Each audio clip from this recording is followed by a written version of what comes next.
heart of where innovation, money, and power collide in Silicon Valley and beyond. This is Bloomberg Technology with Caroline Hyde and Ed Ludlow.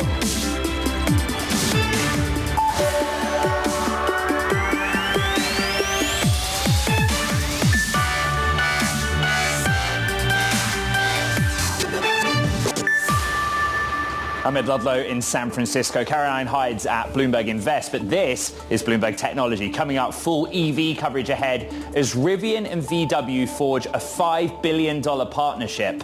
Plus, the Supreme Court clears the way for the White House communicating freely with social media companies to seek the removal of what officials see as misinformation. And we go live to our Bloomberg Invest Summit, where heavyweights across the financial industry break down the most pressing issues facing investors. Right here, right now, let's get right to our top story, and that is a deal between Rivian Automotive and Volkswagen. The shares really taking off. In after hours, they were even higher on Tuesday night. Rivian, as it stands, is trading at its highest level since February. If it closes at this level, it will be the biggest gain one day on record, although I'd caution following the IPO in November 2021, we did see swings in excess of 50%, and it did not close near those levels. This is a company that I've covered very closely for years. I have to be honest that I didn't see this one coming. Basically, in the first instance, Volkswagen will invest $1 billion into Rivian in the form of a convertible, unsecured or unstructured note due December 1st of this year, and then commits to investing $1 billion in 2025, $1 billion in 2026, but we don't know where the share price will be at that time of Rivian, right? In return, they form a JV, but Volkswagen gets access to Rivian's technology, both software and some elements of the drivetrain or powertrain. This is a big one for the EV industry. Let's get into detail with Stephanie Valdez-Streety. Stephanie is the Director of Industry Insights at Cox Automotive. A quick disclaimer, Cox Enterprise, which is the parent company of Cox Automotive, is an investor in Rivian, and Sandy Schwartz, CEO of the Cox Family Office, a member of the Rivian Board of Directors. But we have Stephanie here for her expertise on this company, these companies, and expertise on this industry. So let's start with the basics. Stephanie, your reaction to this deal.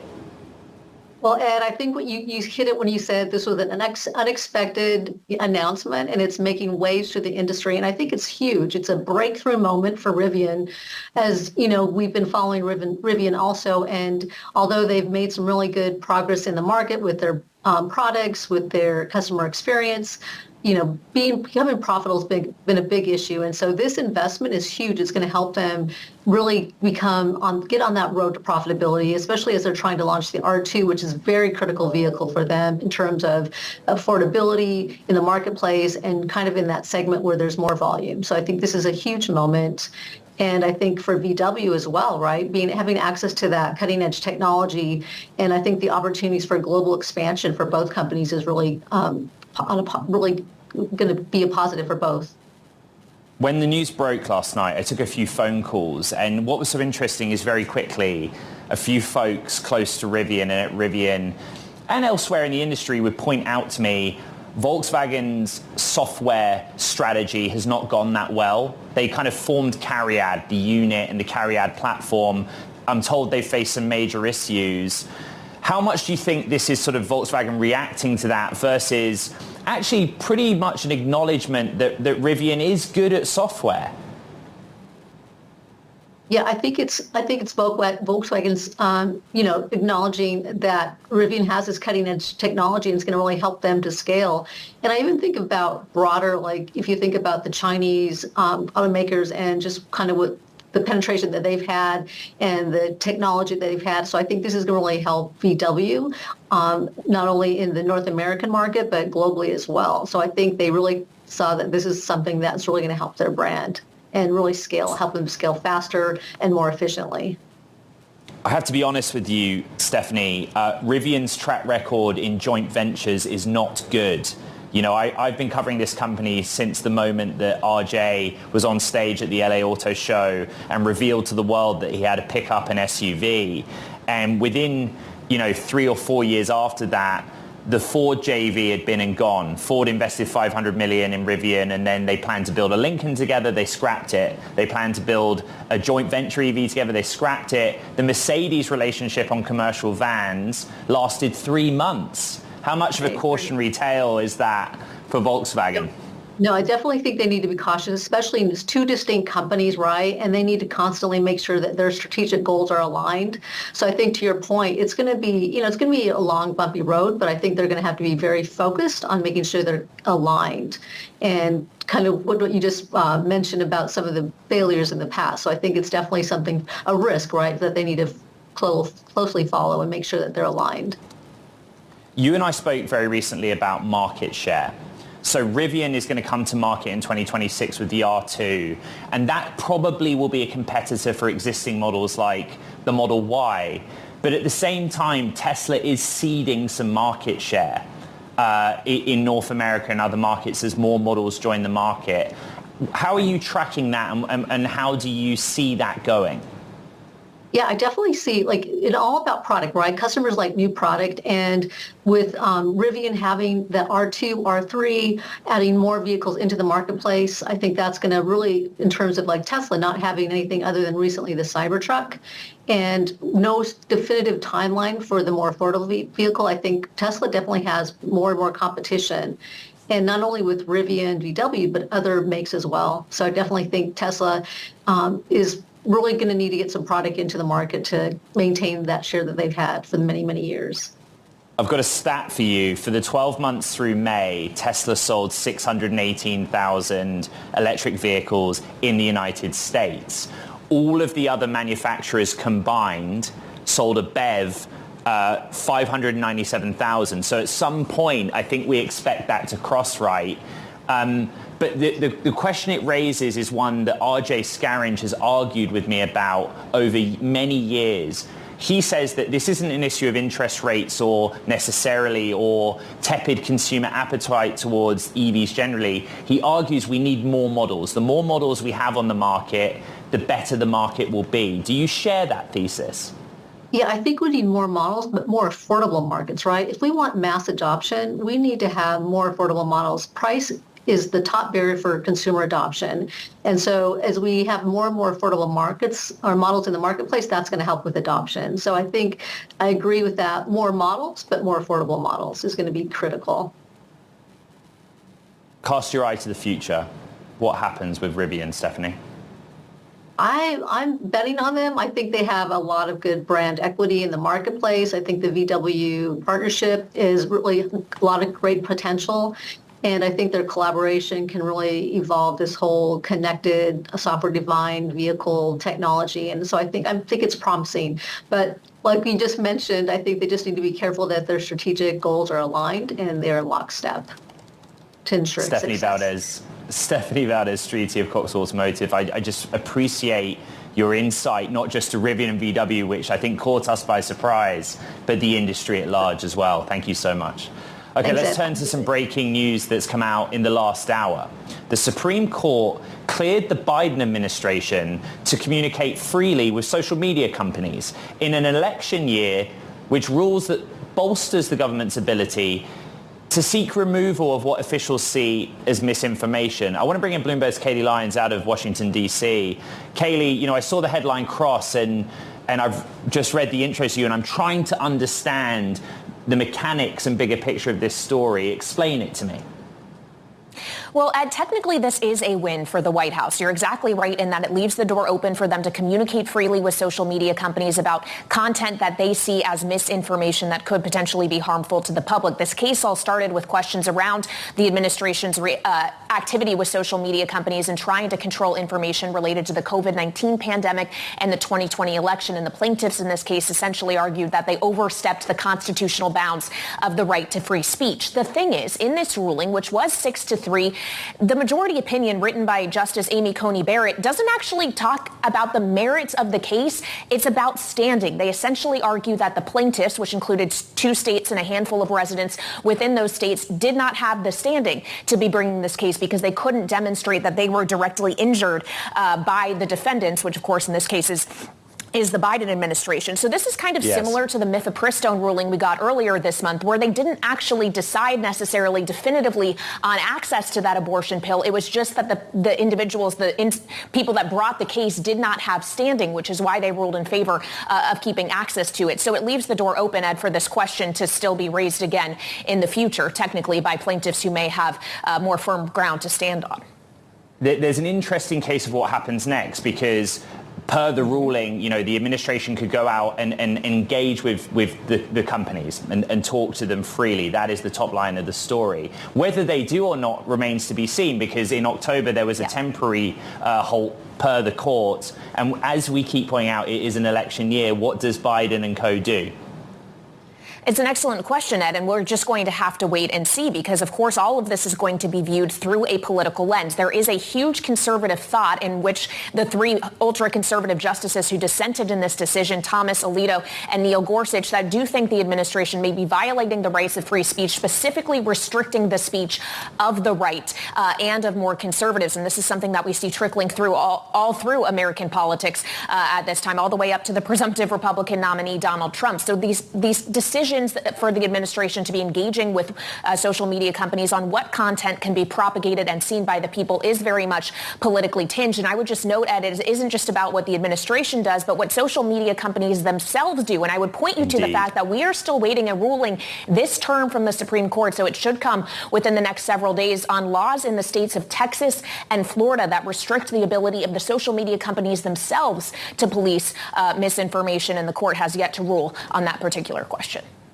Bloomberg's Kayleigh Lyons, co-host of Balance of Power. I watch Balance of Power, and our Bloomberg Technology audience should as well. Thank you so much. Okay, coming up on this show, we're going to be joined by Jack Mallers, CEO of Strike, to discuss the launch of the global Bitcoin app in my home country, the United Kingdom. I'm also taking a look at shares of, guess what? Nvidia, actually softer again, down 2.7%. Let's call it a roller coaster ride. We were down 3 days straight with a technical correction. We rebounded, and now we're down again 2.5%. There's the annual general meeting taking place straight after this program. Usually it's not a news event. Usually it's not that closely followed. But I wonder if this time it may well be. I'll be on hand, and so will Bloomberg's Ian King. Be right back. This is Bloomberg Technology.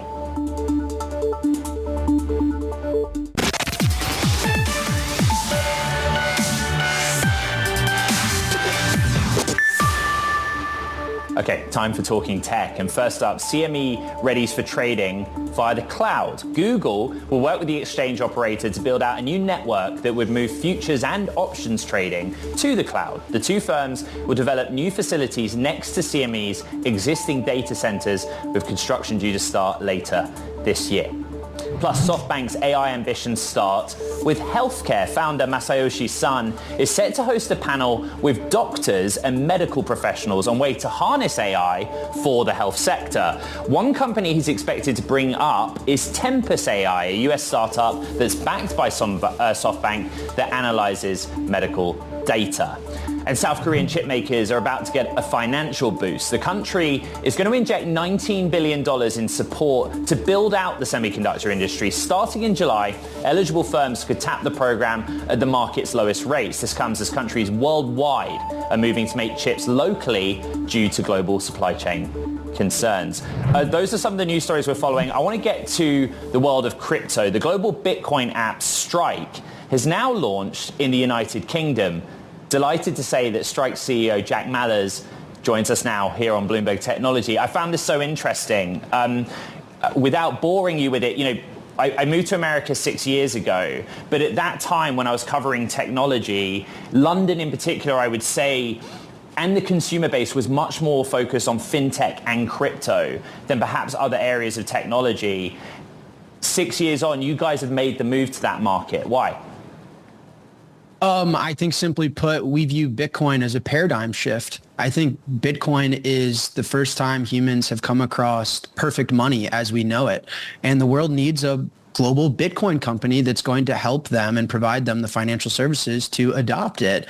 And so I think we are the most accessible, global, and most performant Bitcoin business in the world. Like compared to a Coinbase, we don't focus on 1,000 other cryptos and our own blockchains and stuff. We just make sure that people have an amazing experience adopting the best money of all time.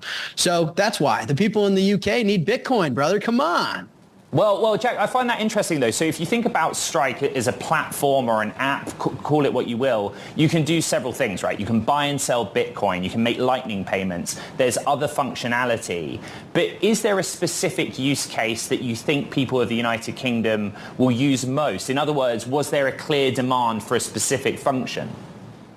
Yeah, well, I think Bitcoin's the best performant asset in the history of our species. And so people want the best experience. That's kind of our baseline, and we've become that. And that's why we've been on such a tear expanding globally, is everyone wants our product. I think that where we are in this market cycle, given the geopolitical backdrop and the macroeconomics and this upcoming election, is people need to buy it. There's going to be a lot of new capital that is going to come into this asset class. It's my prediction. I've told you, I think Bitcoin's going to land somewhere between $250,000 to $1 million per coin over the next 12 months or so. And so that is the highest volume product we have, is people that call us and say, I need this thing. Can you help? One of the headwinds or challenges to what you've outlined, and yes, you've outlined it before on the kind of direction of travel of Bitcoin, is regulation and oversight. You know, we're focused on the UK. It's just one market in the 100 or so you operate in. But what was that experience like launching in the UK, having to work with post-Brexit regulators who, as we've discussed a lot on this show, Jack, they have tried to be strong, right, particularly on newer areas of markets or nascent technology? You know what, Ed? Listen, I think that everyone can agree, both regulators and us, there's a lot of work to do in education, and there's definitely efficiencies and progress we can all make. But the fact that we're Bitcoin only, I can say, was huge. No one is diligencing the fact that we're creating our own tokens. If something is a security, if I'm acting unethically, I build and sell the most honest, performant money in the history of our species. And it's a very simple business. It's a very honest business. It's a very moral and integral business. And so it's been rather simple. While other businesses are retracting from markets and getting sued by regulators, we're not. And I think it has a lot to do with the fact that we're built on principle. And I founded this business because I think Bitcoin's going to change the world and I want to help. And so with that context, it was fine. It was fine. And we're pleased with the launch. Jack, really quickly, we never really talk about Strike as a company. Are you going to be employing people in the UK? Have you grown your staffing there? Have you got yourself a nice office? What does it look like? Yes, we will. Strike's growing a lot. We, though, take this approach where we have two businesses. We have our operating company, and then we have our treasury business, and we buy as much Bitcoin as we possibly can. So Strike's a profitable, growing business, and we sweep those profits into Bitcoin. Over 90% of our treasury is actually in Bitcoin. So the cost of capital is against Bitcoin. So we only deploy capital into things that we think can outcompete Bitcoin, which is at an annualized average of 63% over the last 10 years. Right. So we're delicate with how we invest, but of course, I mean, Strike's a monster, and we're going to keep pouring capital into it as long as people keep needing Bitcoin and us. Strike CEO Jack Mallers, appreciate your time as always. Thank you so much.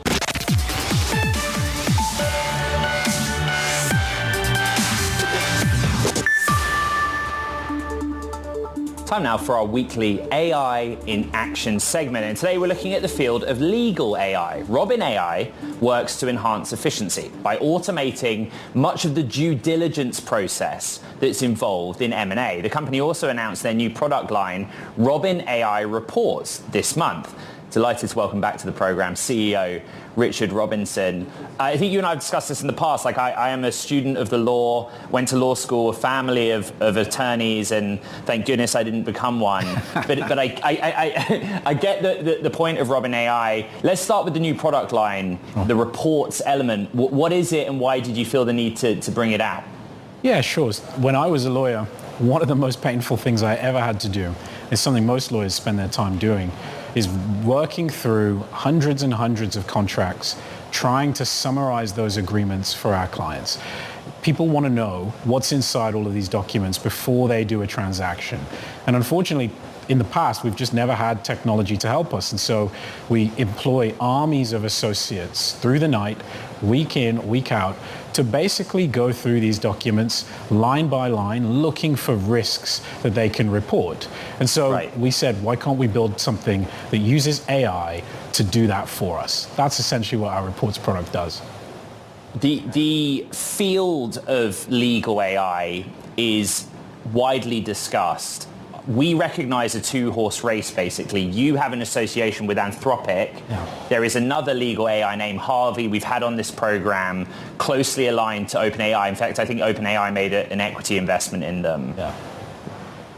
You going to win that race? Of course. I mean, we are legal AI for business, and Harvey and OpenAI are really focused on law firms, and we think that's interesting, but what motivates us is trying to help companies like Bloomberg, like General Electric, like PwC, helping them do their work faster, unleashing them to grow in ways that they can't today, because in the absence of the right technology, managing legal risks is just time-consuming, it's expensive. But if you use tools like ours, we have customers saving 90% Richard, of their time.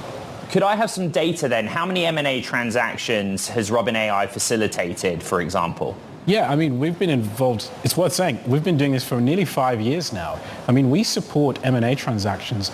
We support about 1,000 transactions a month already for some of the world's biggest companies, for 5 of the Fortune 500, for 7 of the top 100 funds in the world. We've been really working with business since 2019, long before LLMs, to help them use AI to accelerate deals. And working with Anthropic has just helped us expand our reach and focus. Robin AI CEO Richard Robinson, it's great to have you back on the program and keeping us up to date. Thank you so much. Coming up, Micron's out with earnings later today, and we have all the details on what to expect next, plus getting a bit hands-on with some of the tech. We're also looking at shares of Paramount. A headline out this morning, discussion about Paramount looking at global options, global partnerships for streaming services. The saga continues about the future of Paramount, its assets, ownership, and what happens. But for now, the stock's down 1.3% in the session. It's a story I'm sure we'll continue to track in the next few weeks, because from an M&A perspective, or even just a streamer perspective, it's something that I know our audience really cares about. Stay with us. A lot more to come on the show. This is Bloomberg.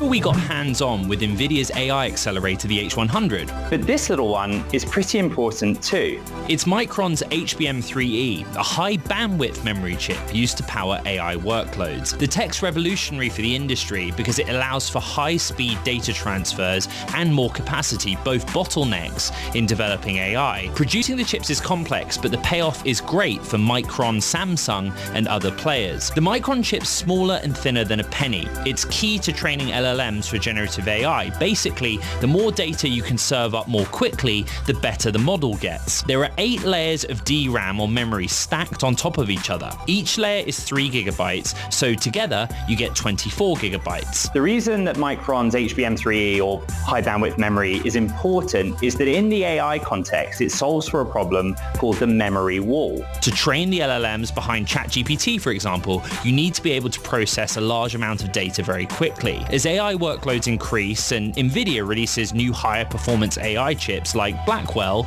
the memory demands also increase. This year, Micron also released a higher capacity chip that stacks 12 layers of DRAM, so 36 gigabytes of memory. The two look identical when placed side by side. Each layer is made thinner to provide more memory without taking up more physical space. The next in our series of getting hands-on with semiconductors, a quick look at Micron shares, softer by 0.5 percentage point. Micron is scheduled to release its third quarter results after the market closes today, and a big focus on when's the AI story going to hit in top-line growth. Here with expectations is Bloomberg intelligence analyst Jake Silverman. We focus on HBM3E or high bandwidth memory, but that's where the street's looking as well, right? Yes. Certainly. Investors are definitely going to be looking at expectations for high bandwidth memory growth for Micron, both in fiscal 24, but also looking at calendar 2025. Micron's management has what we think is a pretty reasonable goal of reaching mid 20% bit share for HBM by 2025. So historically, Jake, memory is a kind of highly cyclical and almost commoditized piece of technology. Does AI change that? Because in the context of AI accelerators or GPUs, we just talk about this addressable market in an exponential growth curve. Yeah, so it's definitely different. You definitely don't have the same commodity-like cycles, or same commodity-like expectations for HBM that we would typically see with memory markets. This is definitely a secular trend that's really being driven by AI. And in terms of HBM capacity, they're actually supply constrained right now, memory suppliers. So they're getting margin advantages right now relative to standard DRAM. So as HBM continues to grow in terms of revenue, that should also lead to margin expansion for memory suppliers as well.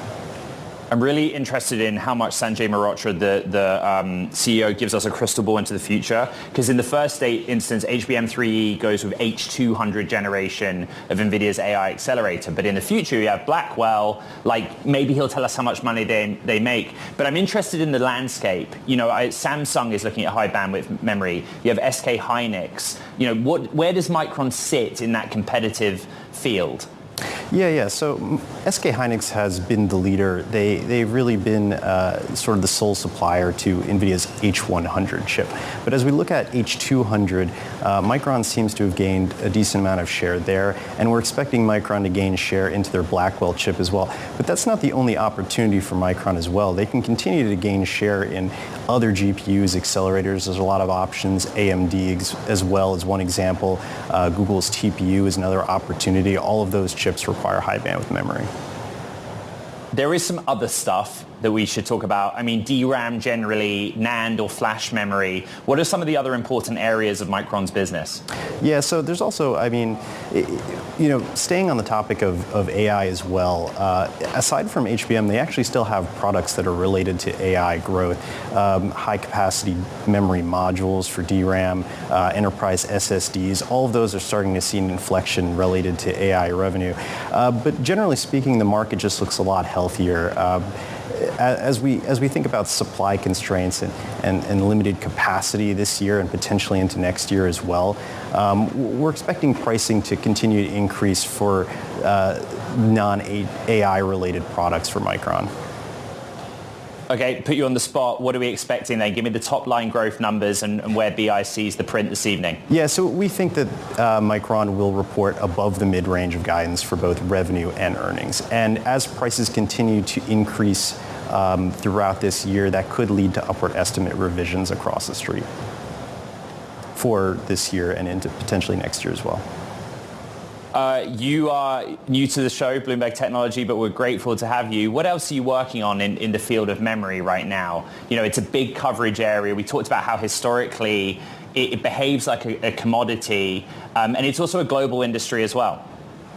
Yeah, so we've already done an HBM sort of market forecast that goes out 5 years to 2028. So that's something that we're continuously tracking and looking at. But on top of that, we're also just looking at, for non-AI related products, what capacity is going to look like throughout this year and next year to try to understand what that supply-demand balance looks like. So that's just ongoing work that we're continuously looking at, how that impacts pricing and ultimately demand for the company's products. Bloomberg intelligence analyst Jake Silverman. As you can tell, I could talk about the memory market all day long. Thank you. Now, Bloomberg Invest is underway in New York. Let's get to the live event. Our very own Caroline Hyde is sitting down with Canvas Ventures' Rebecca Lynch and Lycos Global Management's Nick Laster. And general partner at Canvas Ventures with Bloomberg's Caroline Hyde.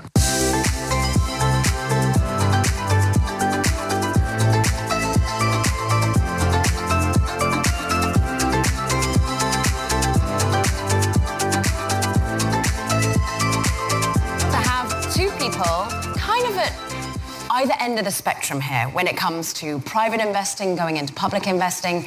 And I want to sort of launch trade-in on what on earth it is like to be writing checks at either end at the moment. So with Lucas, of course, Nick, you are looking much more at the late-stage rounds, IPOs, maybe just very recently gone public companies. And then Rebecca, with you, you're more in the Series A, the Series B. So Rebecca, kick us off.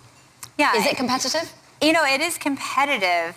But for how we approach the market, we really have a lot of runway in front of us because we spend a lot of time on our core investment theses. And now with Gen AI, which who hasn't heard of that, right? I've never heard of it. Never heard of it. There's so many really interesting opportunities from founders that have done multiple exits in the past, multiple companies.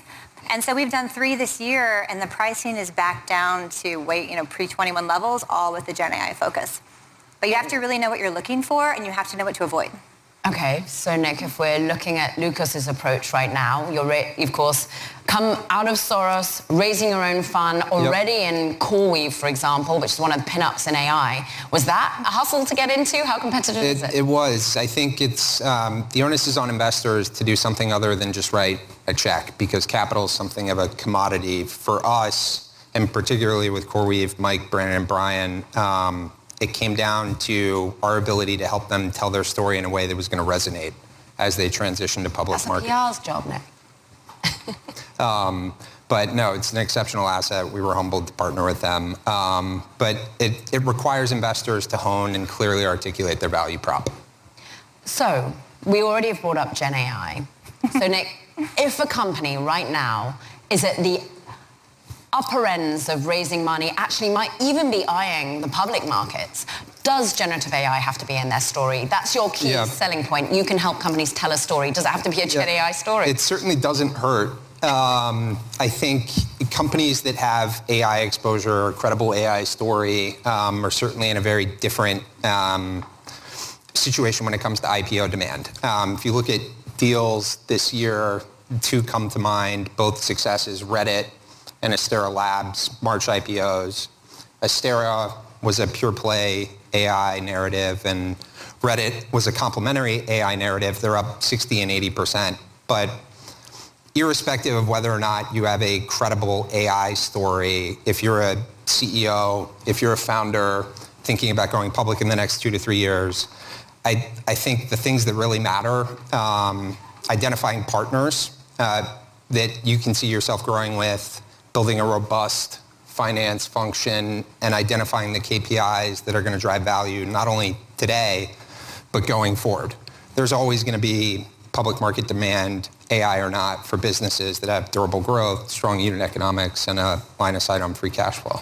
Does that also ring true in the Series A, Series B space at the moment, Rebecca? How much are you looking at the public valuations and having to either down round it, or actually are companies managing to grow into their valuations in that stage? Oh, for our companies? So for us, we're early growth. So we're Series A and B when the companies have a product we can get our hands on. And then what we're really good at is helping them scale and develop their go-to-market. And that, like a strategic consultant, just like you said, companies now, really, especially the experienced CEOs more than ever, are looking for investors, whether it be my stage or yours, that can really be a partner with them and help them strategically go through the process, right? And so it's very important for us that, I always tell founders they need to know where they would land the plane if they had to, right? and how that would work. And so we work very early on like, what would it mean to be profitable? What people in our ecosystem do we need to actually partner with very early? And we encourage our founders to go out and do that years before the IPO word even comes into their board deck, to really think outside of their existing company and think very strategically. Rebecca, on that note, how often are those partnerships becoming M&A opportunities rather than actually going public via IPO? Well, an M&A opportunity almost always comes from a partnership. It almost never comes from a cold start and a sale process. And just last year, Casetext was bought by Thomson Reuters, right, for $650 million. Big AI play. Big AI, probably, I would say, still the most robust implementation of GPT-4 that exists. And they did that because of partnership opportunities, both with all of the AI LLM players. They've been in that space for a decade, right? So they had the sandbox of GPT-4 in July of 22. And that comes from these really strategic outreach motions that they did. And then Thomson Reuters knew them well just because of their outreach they had done and the partnerships they'd done in the ecosystem. What's interesting is we're seeing some rather novel types of partnerships and novel types of M&A actually going on at the moment, Nick. I mean, you're in CoreWeave, as we mentioned, they're trying to acquire an asset at the moment. But more looking at the large language model plays, OpenAI having relationships with Microsoft and others, but then you're also seeing Anthropic being funded by Google and Amazon and having partnerships. Then you get acqui-hires like we've just seen with Inflection. I think it's called AI money laundering is one of the posts that came out, right? I love that term. She said it, not me. There were some articles out there about that were pretty interesting, actually. What would you say of these partnerships and M&A opportunities at the later stage? Yeah, I think, look, in aggregate, it speaks to how integral these smaller private players are to hyperscale AI platforms and to offering end-to-end solutions and capabilities to their customers. And as it relates to Inflection and Microsoft, I think it also speaks to the regulatory climate, right? That was positioned and structured as an investment to license their model. You're also seeing a pickup in deal terms, regulatory break fees and the like. It's going to be harder for big tech to do big M&A. Because of regulatory? Yeah. Well, and we saw that too with Casetext. I mean, Thomson Reuters came out just months beforehand and said that AI would completely disrupt their entire business. And they acquired Casetext, and Casetext, by the way, already had 10,000 of their own users. But they needed that experience and that platform really for their business going forward. And I think we're going to see more and more tech M&A for that reason from these very big players. Interesting. Let's use Casetext as a case study because you wrote the check into that in 2016. So this isn't an overnight success. No. But we do feel that generative AI has sprung up out of nothing, and suddenly there's a fight to get into these companies and valuations that just feel so extreme. How are you rationalizing what is a good AI opportunity or not? Yeah, no, it's a great question. So we've been in, let's say, not Gen AI, but AI, machine learning since we did Siri when we were the first investors there. And then we've had a number of outcomes, including Figure 8 and Luminar in AI. And, although it feels like it came out overnight, right? And really the algorithm started like 2017. And so the companies that were best positioned to take advantage of GPT-4 were companies that were already in the space. I mean, Casetext, because they were taking the place of a legal counsel, had to be at really the bleeding edge of LLMs because they were writing text, right? And so they had access into all of that. And it was an evolution over time. But I've got to tell you, GPT-4 was just like a light switch. And the best comp and explanation I have is that the Casetext team had tried to pass the California bar with GPT 3.5.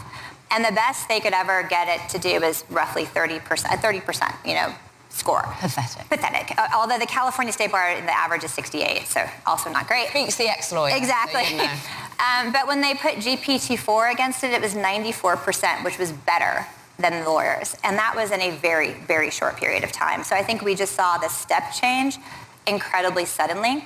And the companies best positioned to take advantage of it were companies like a ship. They already had steerage and momentum going into it, and they could pick up the technology and plug it into their existing systems and customer base rapidly.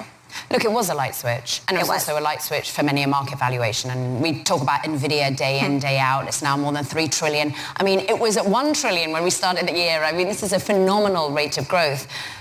Nick, have you seen equivalents of this? How do you explain this to the LPs coming into your fund as to what the opportunity is for market capitalization growth? Yeah, I think if you zoom out and you put this into context, from 2012 to 2021, on the back of extraordinarily low rates, you had US VC investment grow 8-fold. It was $330 billion in 21. You had more unicorns created in 2021 than you had in the prior 5 years combined. So there are a number of companies that have been overcapitalized, if you will, at a different cost of capital, yesterday's cost of capital. When it was zero. About half of the unicorns last raised when rates were below 1%. Wow. So those valuations, while stale, can persist as long as cash burn and cash runways permit. There's some good data that's come out recently that would suggest that about half of the 740 unicorns in the U.S. Will need to raise by December. So I think it's a question of when, not if. And are they, Rebecca, the right ones to be betting if they're running out of cash, but they have valuations that, need to be downgraded? Who are you looking at that is eyeing the public market but just can't at the last round that they raised at, I assume? I'm sorry. So companies that are in this situation, right, are going to face just really one of two consequences, one or three, unfortunately. One, they take their medicine and they take a massive down round, and hopefully the investors are on board with a complete recapitalization, which restructures the entire company. That's one option. And that we're seeing 30% of company or fundraising right now in that later stage actually be down rounds and inside, largely inside led. Of the ones that are disclosed? Of the ones that are disclosed, yes. Other ways they're doing this, I would say it's much bigger than that. People are just doing, a note document, right? Which is not disclosed. Good point. So explain that, sort of a bridge finance. Yeah, so it's bridge finance. So they do it, instead of doing like an equity financing and disclosing that, they do more of a safe note or a bridge of some sort where it's really sort of, debt capital going into it more or less, but it will take the form of equity. And then the other option is they sell the company to a public company. Now, the problem with that is these companies have incredibly high burn rates typically. Mm-hmm. Not ours, because we try to manage that very well, because we've seen the show a couple times. But, a company's not going to acquire a company for what has, is burning $5 million a month, which some of these still are.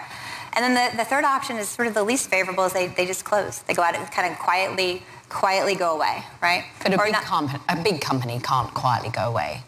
No, we saw Convoy, not that long ago, go to zero overnight. And so I think we'll see more of that. What we might see, though, is actually companies taking their medicine, Nick, and deciding to go public at a slightly different valuation than was the previous. And we've actually seen that already. Instacart swallowed that bitter pill, came to the market, and well, people might question as to how well they've traded since, but I'm interested as to how much you see the opportunity for companies to make that bold step, to decide to go public, to become a publicly traded company with all the scrutiny that goes with it. Yeah, I think there's certainly pros and cons to it. Look, it's a long road. I don't think, an IPO is the end in itself. It's a milestone on a multi-year journey, and ultimately, their success will be proven out in public markets as they execute. There has been a very acute, if not myopic, focus on headline valuations, but I think slowly you're starting to see people reorient and valuation expectations recalibrate. How long do you stay in a company once it's gone public? Yeah, it's hard to generalize, but look, we like to think about businesses in terms of years, not quarters. And duration is a competitive advantage for us. It's a competitive advantage for CEOs as they try to build something enduring. How painful is that? And I'm going to bring up a relatively interesting case study of yours. You made your name in many ways, some really incredible bets you made with Soros and the companies that then went public. One of them being Rivian. Now, today is a very good news day for Rivian. Shares are popping about 40% last time I looked because they've done a deal with VW. But it's been pretty painful in the interim. Yeah. How long did you understand that, look, you've got to stay with this company for the long term? RJ is going to get us there, but it's not an overnight success. Yeah, I think, look, you're going to find out what type of investors you have when things are not going well. I think the smart CEOs, the right founders appreciate the value of staying power. There will be missteps inevitably. There will be execution faults. But I think the onus is on those companies to communicate in a way where they're straightforward and they're clear and they're transparent. That's what being a public company CEO entails. CFO too. But part of your staying power probably is driven by really knowing the company well and the market and having a really informed thesis about how you're seeing it. And I think that's important for any investor. For a CEO to really find an investor that understands that space, that does their own work, that actually goes out and talks to the consumers of that product, I think is so important. And so few investors actually do that. But that's really what builds conviction for us, either early stage or later stage. Because we can often sell really earlier, or we have to make the choice. With Casetext, with Figure 8, with Gabby, with With Future Advisor, we had term sheets to finance it. And the question is, do we finance it and keep going, or do we sell? And is this price the right price? And that's a question that you can only answer if you do the work, just like when you're a public market investor. And it's interesting that, we do see the bad behavior now of investors that were sort of, tourist investors that came in and thought it was just, throw in some money and cook, right? And it's not. It takes a lot of work, and you have to really enjoy the job. Yeah. Talking of, startups in actually the going public space, I just got a quick poll for you. We've only got a couple of minutes, but you've got a couple of minutes to have an audience participation moment. I want to ask you a question on what you thought about this Texas exchange, which, of course, I think Citadel's behind it, some other key players. Do you think the newly announced Texas Stock Exchange could potentially compete with the New York Stock Exchange and the NASDAQ? I want you to get voting. Use your phones. Use the QR code. I want to know if you think it's not a chance. We could see some market share moves southwest. Companies should welcome the competition. And it's interesting. We've got a few companies, big, privately run companies, and publicly run companies moving to Texas. Elon Musk is behind a lot of them, and I'm sure he might well be a player of taking companies public over there. But Nick, is it good to have competition in the exchange space as well as competition in actually companies going public? Look, I think innovation, markets, venues, structures, this is all good for markets. It's good for investors. It's healthy for companies. I think what's interesting about the Texas Stock Exchange is twofold. It's one, an attempt to provide public capital to private companies, but it also speaks to some of the onerous burdens of being a public company from a regulatory standpoint on the NYSE or NASDAQ. Great. And sometimes you need that safety net there. Interestingly, I think we have a few New Yorkers in the room, because the 40%, the majority think there's not a chance that companies are going to move to Texas to go public. But but as we wind up this conversation, I want you both to give a piece of advice to those who are looking at doing their due diligence, who are wanting to perhaps either get into the private space or into, indeed, companies that are about to IPO. What due diligence should they be doing? How to ensure that they're not tourists, as you labeled them, Rebecca? I think you have to talk to the customers. You have to really understand why the customer, whether it's consumer or enterprise, why the customer is using that product and what their go-to-market motion truly is and if it can scale. Might be easier for a Rivian or an Instacart consumer than perhaps some of the more deep in the weeds AI trades. But Nick, as you're out there sort of crossing the T's, dotting the I's on LPs committing to your fund, what's your piece of advice that you're saying to them to commit capital to you? What would you say for the story you're about to tell? Well, look, I think everything is downstream of competitive advantage. And that's true for investors. It's true for companies. Being aware of your circle of competence and kind of sticking to that is the onus is on investors to do so. If you don't have an edge, you shouldn't be participating. I agree. Keep bringing your edges to Bloomberg. Keep coming on Bloomberg Technology and across all of our bandwidth and our platforms. It's been a joy to be with both of you in front of this wonderful audience today. Thank you for your participation as well. We love it. We want to thank Rebecca Lynn and Nick Lancaster. Thank you very much indeed. Thank you, Caroline. That was Canvas Ventures, Rebecca Lynn, and Lacoste Global Management, Nick Laster, along with our own Caroline Hyde.